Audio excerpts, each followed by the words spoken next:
মানুষ যদি চেষ্টা করে, মানুষ যদি অব্যাহতভাবে চেষ্টা করে, মানুষ যদি আল্লাহর উপর ভরসা করে চেষ্টা করতে থাকে, মানুষ যদি তার প্রচেষ্টা অব্যাহতভাবে রাখে এবং আল্লাহ তাআলার উপরে ভরসা করে এবং তার সাধ্যমতো পরিশ্রম করে, তাহলে মানুষ এক সময় সফল হয়।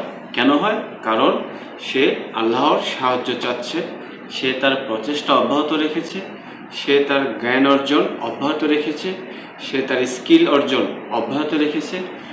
এই কারণে এক সময় আল্লাহ তাআলা তাকে সফলতা দান করেন।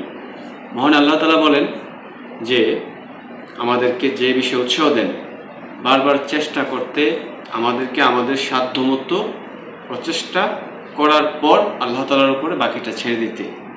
একটি ঘটনা বলি। এটি মসজিদে নববীতে অর্থাৎ মদিনাতে ঘটে। নবীজি একদিন ওইখানে বসে আছেন, তো সেখানে একটি বেদুইন আসে।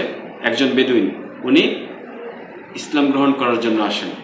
ওনার চেহারা দেখে আমাদের রাসূল সাল্লাল্লাহু আলাইহি সাল্লাম ধারণা করতে পেরেছেন যে লোকটি বেদুইন, অনেক দূর থেকে এসেছেন। তাই তিনি তাকে প্রশ্ন করেন যে আপনার উট কোথায়? ওই ব্যক্তি উত্তর দেয় যে সে তাকে পাশের মাঠে রেখে এসেছে, এখন সেটি আল্লাহর উপরে ভরসা করে রেখে এসেছে।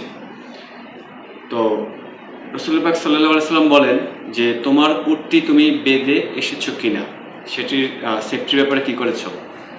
ওই ব্যক্তি বলে যে আমি উটটি আল্লাহর উপরে ভরসা করে রেখে এসেছি, বেঁধে আসেনি। তখন রাসূল সাল্লাল্লাহু আলাইহি সাল্লাম বলেন যে তুমি আগে যাও, উটটিকে বেঁধে আসো, তুমি তোমার সাধ্যমতো কাজটা করে আসো, বাকিটা আল্লাহ পাকের উপরে ভরসা করো। এই ঘটনাটা আসলে আমাদেরকে কি শিক্ষা দেয়? এই ঘটনাটা আমাদের শিক্ষা দেয় যে আমাদের সাধ্যমতো আমরা প্রচেষ্টা করব এবং যে বাকি অংশটা অর্থাৎ সফলতার জন্য আমরা আল্লাহ তাআলার উপরে ভরসা করব এবং আমলের মাধ্যমে ওনার নিকট সাহায্য চাইব। তাই যে যেখানে আছেন, বাংলাদেশে, সৌদি আরবে অথবা ইউরোপে, প্রচেষ্টা অব্যাহত রাখুন, সংশ্লিষ্ট বিষয়ে জ্ঞান অর্জন করুন এবং নেটওয়ার্কিং করুন, আল্লাহ তাআলার উপরে ভরসা করুন, আমল করুন।